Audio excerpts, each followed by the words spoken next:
SpeedLaughs, the comedy podcast for people with short attention spans who don't know how to,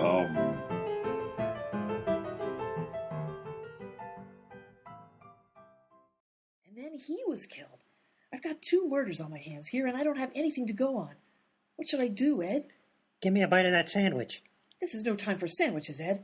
Why not? You want to put me out of business? He's right, you know. How are we supposed to make a living if no one eats our food? Oh, fine. Give me some mayonnaise, will you? Here you are. Thanks. No, as I was going to say, the first thing we should do is try to establish a motive. Huh? I said, the first thing we should do is try to establish a motive. I'm sorry, I can't understand you.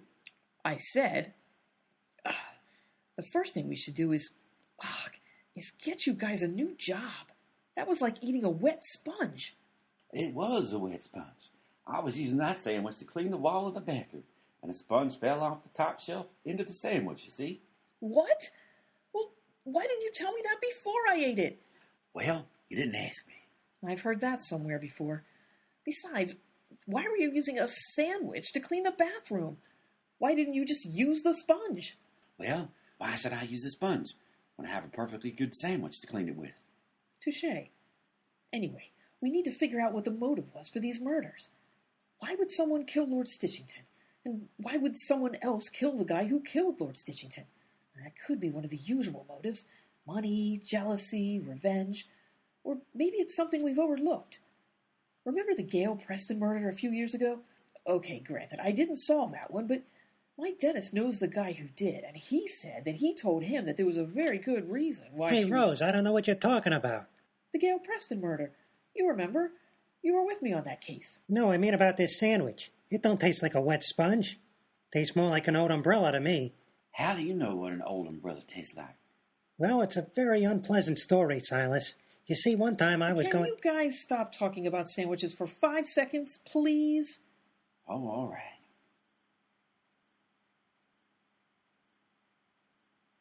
Now can we talk about him again? No! Don't you understand? 2 people have been murdered. I'm a detective. I have to do something about it. Well, go ahead and do something about it. We'll wait here. I can't handle this alone. I need your help. Me? Why me? Well, because you're... that's a very good question. It's just, well, you guys are all I have. And between the 4 of us, maybe we can come... Say, I'll bet that sandwich would taste much better if you put something on it. How about some ketchup? If we put our heads together, we could solve the case that much faster. You see, if we can figure out... Now, where am I going to get ketchup? We had some in the kitchen this morning. Maybe we can go get some. Yeah, that's a good idea. What kind of cheese is this anyway? It's either Monterey Jack, Gorgonzola, Cheddar, Havarti, or Swiss. What do you mean? Don't you know which one it is? Nope, I can't read. Didn't know what the label said. Say, boss, that could be a good marketing gimmick for us. The Mystery Cheese Sandwich. Send out 5 cheese sandwiches every day and have the customers try to guess which kind of cheese is in which sandwich. Say, now there's a right smart idea. Let me write that down. Let's see here. How do you spell cheese? H-A-M. Oh yeah, I knew that. If those guys won't stop talking about their damn sandwich business, I guess I'll have to solve this case by myself. Now, let's see. Let me get the detective handbook up on my Kindle, and I think it's on page 43. What's it say here? Gloria had tried to resist his charms, but it was too late. "Kiss me, Charles," she said, her voice quivering with... oops, wrong book. Let's see. Here it is. To solve a murder case, first you must find the motive. You can usually find the motive hidden under the doormat, under the porch, or under the weather. If you don't see it there, you need to get new glasses, preferably the kind that are filled with whiskey.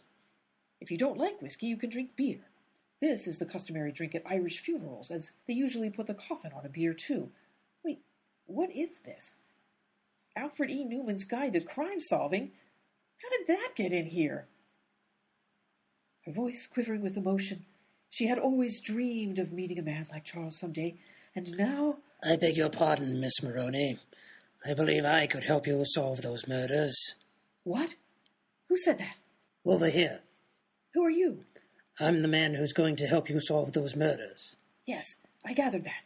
Why are you wearing that trench coat? It's very cold in here. Why don't you turn up the thermostat? Yeah, I'll have to talk to the landlord about that. Yes, do that.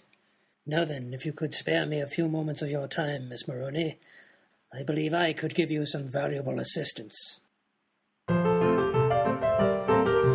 Will the mysterious man in the trench coat be able to help Rose? Will Ed and the other guys ever stop talking about sandwiches so much? How does Ed know what an old umbrella tastes like? Will the quality of Silas's sandwiches ever improve? Will Rose ever turn up the thermostat? Will Rose ever find the actual detective handbook on her Kindle? Will Gloria and Charles ever get married? Will Nathaniel Clute ever pay his electricity bill? And if not, will his flashlight battery last until the end of the month? Will this show ever make any sense? Tune into the next episode of SpeedLaughs and find out. That was the third episode in the third series of SpeedLaughs, a short podcast for short people with short attention spans, written by Andrew Gilmore and featuring Andrew Gilmore, Dick Lee, Joe McCann, and Martha Michael. We hope you enjoyed it, and if you didn't, who cares?